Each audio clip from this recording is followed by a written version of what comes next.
समय की चाल देखो।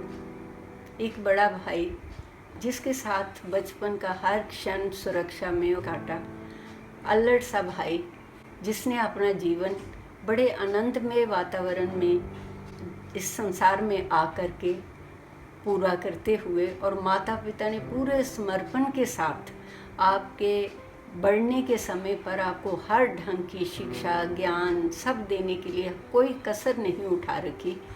आप खाली माँ बाप के लाडले नहीं थे, आप दादाजी के भी अति प्रिय थे, त्रिलोक सिंह जी।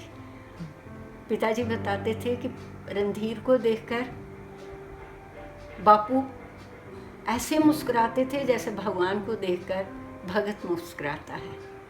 माँ बाप के पास जितने सामर्थ्य थे उसके मुताबिक उन्होंने शिक्षा में कभी कोई कमी नहीं रखी, ना ही हमारे पालन पोषण में। और हम सब में एक दूसरे के प्रति एक समर्पण की भावना बिना सिखाए हुए ढलती गई। आप दोनों भाई जब पढ़ाई करने के बाद आप एंट्रेंस एग्ज़ाम्स देने लगे, उससे पहले ही पापा आप तो एक कवि थे जिसका ज्ञान उस वक्त नहीं था, लेकिन आपकी छोटी छोटी लिखी हुई कविताएं, जैसे एक आपने एक नृत्यांगना के ऊपर लिखा था कि थप थप थप थप थाप पड़ी है, पाँव थिरकते जाते हैं, और एक आपने पोली के ऊपर लिखा था, ये पुल्ले पुल्ले पैरें ये पोली कुथु आई।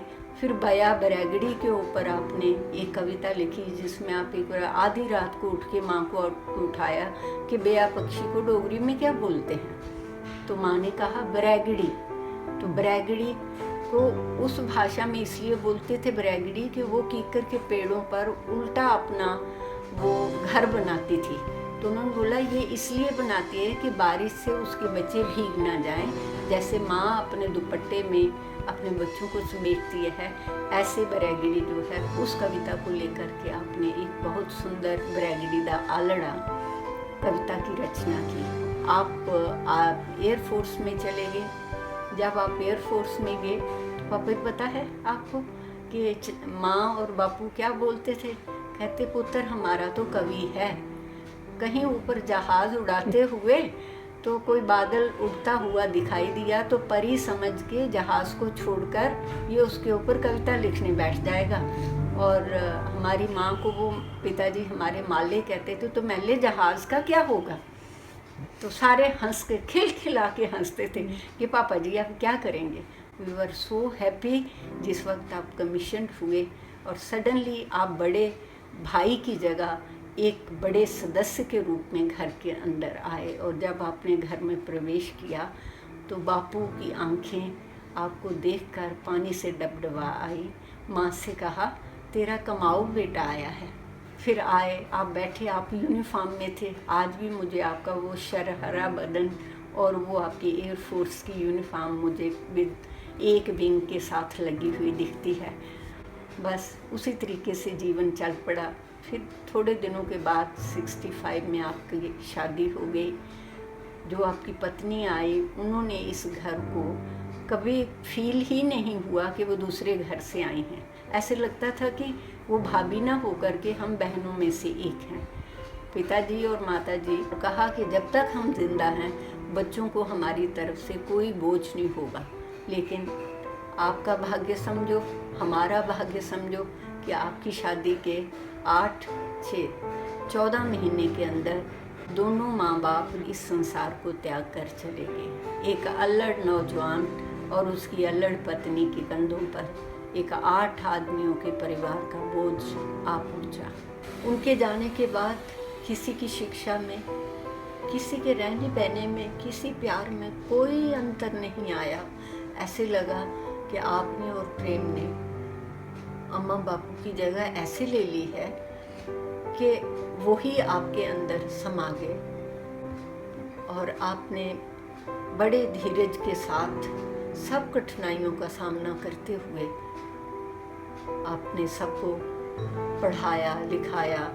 आपकी बड़ी इच्छा थी कि आपकी बहनें कोई डॉक्टर बने, कोई IAS अफसर बने, कोई कुछ करे। सबको बहनों की बहुत अच्छे परिवारों में शादियां की, भाइयों की शादियां की, उनकी नौकरियों तक लगाई, किसी प्रकार की कोई कमी नहीं रखी। और जीवन की इस ताने बाने में आपने कभी अपने के लिए तो सोचा ही नहीं। कई बार मैं बहनों में बड़ी होते हुए मेरे दिमाग में आता था कि ये समय प्रेम और रणधीर भाई और प्रेम भाभी दोनों का अपने मन की इच्छाओं को पूरा करना है, क्योंकि 2 छोटी बच्चियां हैं, उनके लिए उनके मन की चीज़ें लाने की। लेकिन कभी किसी ने आप दोनों में से ये नहीं कहा कि हमें किसी प्रकार की कोई कमी हो रही है। इतने प्यार के साथ पूनम, रश्मि और शालू हम सब ऐसे रहे कि ऐसे लगता था कि ये बुआ भतीजी ना हो करके ये एक दूसरे की आत्मा का रूप हैं, जिस आत्मा में प्रेम के सिवाय कोई दूसरी चीज़ है ही नहीं। पापा जी, आपने वही एग्जाम्पल सेट की और उसी एग्जाम्पल को हम लोग पालन करते हुए आपके चरण कदमों पर चलते हुए जा रहे हैं। आप इस संसार को छोड़कर चले गए, लेकिन जो आपने लिखित रूप में चीज़ें रखी वो तो अनंत हैं। दुनिया उस रणधीर को जानेगी जो साहित्य अकादमी अवार्ड विनर था, एक एक्सीलेंट पोइट था, एक एक्सीलेंट राइटर और सबसे ऊपर एंड मैचलेस एक्सीलेंट पर्सन जिसका कोई मुकाबला संसार में नहीं। मैं हमेशा भगवान से प्रार्थना करती हूँ, आप जिस संसार में हैं भाभी प्रेम के साथ अनंत से रहिए। आपका आशीर्वाद आपके सारे भाइयों के परिवारों पर और उससे पहले आपकी अपनी बच्चियों पर और उनके बच्चों पर सदा बरसता रहे। कल है पत्थर सैले अज है लगी दी पतझड़, बलगो बलगी तू करनी है सैलें दी किच्चर। मना जे पतझड़ आई है तां सैलें भी आई जाना, जीना ना है हरकत दा नहीं दड़े दा रो तू कर। कल तक पत्ते हरे भरे थे आज लगी पतझड़, कब तक हरित की प्रतीक्षा में रहोगे यूं आतुर। पतझड़ आई है तो हरे भी लौटेंगे रे मन, जीवन नाम गति का यूं ना बैठ बिसुरो घर।